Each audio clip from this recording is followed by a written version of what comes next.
मोटा अनाज जागरूकता कार्यक्रम के तहत कृषक वैज्ञानिक संवाद आयोजित।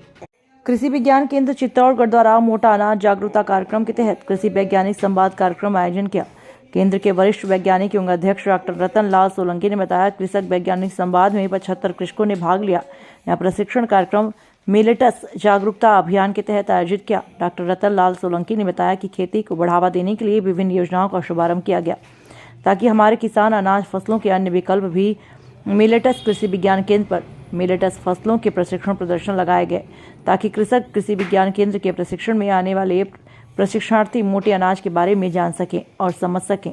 साथ ही उन्होंने कहा कि ज्वार, रागी, बाजरा जैसे अनाजों को किसी न किसी रूप में अपने आहार में शामिल करना चाहिए, शारीरिक रूप से ताकतवर बने रहने के लिए, और महिलाओं को घर के प्रत्येक सदस्य को पोषक थाली उपलब्ध करवानी चाहिए।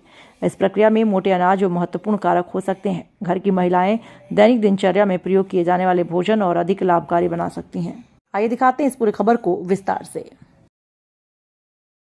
जैसा कि कृषि विज्ञान केंद्र चित्तौड़गढ़ द्वारा, जैसा कि आप देख रहे हो, कृषि वैज्ञानिक संवाद मिलेट से उनके स्वास्थ्यकारी लाभ, आप देख रहे हो, मोटा अनाज जागरूकता अभियान के तहत 2023 के अंदर ये पूरे भारतवर्ष में आपका ये अभियान चलाया जा रहा है। उसी के तहत कृषि वैज्ञानिक संवाद के तहत आपको मोटे अनाज, जैसे मोटे अनाज की बात करते तो आपने आपकी जैसे टीएसपी क्षेत्र में हमारे चित्तौड़गढ़ में जैसे ज्वार खूब होती, ज्वार होती, बाजरा होता, आपने कम होता, मारवाड़ में होता, लेकिन जैसे रागी है, हमारे कांगड़ी है, तो ये छोटे जो अनाज है, मोटे अनाज है, इनको क्या प्रोसेसिंग करके अपने जो भोजन है, अपन जो भोजन करते हैं अपने भोजन की थाली में इसको समावेश करना।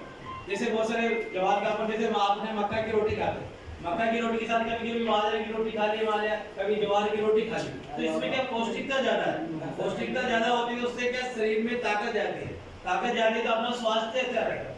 कभी कभी जैसे हमारे वर्ग में सुबह भी ले लेते मान लिया, या रागी का हलवा बनाकर खा लिया मान लिया, तो ये शरीर में छोटे अनाज, मोटे अनाज को अगर आप समावित करते हैं अपनी थाली में, तो अपना स्वास्थ्य अच्छा रहता है। स्वास्थ्य अच्छा रहेगा मान लिया तो आप बीमार कम पड़ोगे, बीमार कम पड़ोगे तो आपकी जो पैसा जो बाहर दवाई में खर्च होता वो पैसे की बचत होगी। तो कम से कम अपनी थाली में समावेश करेंगे तो मान लिया आपका आर्थिक स्तर अच्छा रहेगा। और दूसरा, जैसे मान लिया आपकी दूसरी फसल है, सोयाबीन है मान लिया, या मक्का है, या उसके भाव नहीं मिले, तो लेकिन ये अगर अपन खेती को इसमें बढ़ावा देते हैं, जैसे थोड़ी ज्वार, गोभी, मक्की की जगह सोयाबीन की जगह, तो ये हटकर बोओगे तो आपको मंडी में इसके भाव अच्छे मिलेंगे, तो आपकी जो आमदनी है, आमदनी में भी आपको फायदा होगा।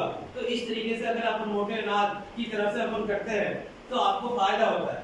तो अगर आप जैसे आप समाज के अंदर आप जो बहुत सारे किसान बैठे हैं, अगर आप चाहो तो हमसे डायरेक्ट प्रश्न पूछ सकते हो। तो प्रश्न के अंदर जैसे मान लीजिए आपके मन में, दिमाग में मेरा ये जिज्ञासा है, मैं ये पूछना चाहता हूँ, तो उसके बारे में अपन जानकारी हम दे सकते हैं आपको। तो मोटे हमारे यहाँ जैसे ज्वार होते हैं, तब आपके आप वहाँ भी बोते हैं, जैसे हमारे कांगड़ी बोते हैं।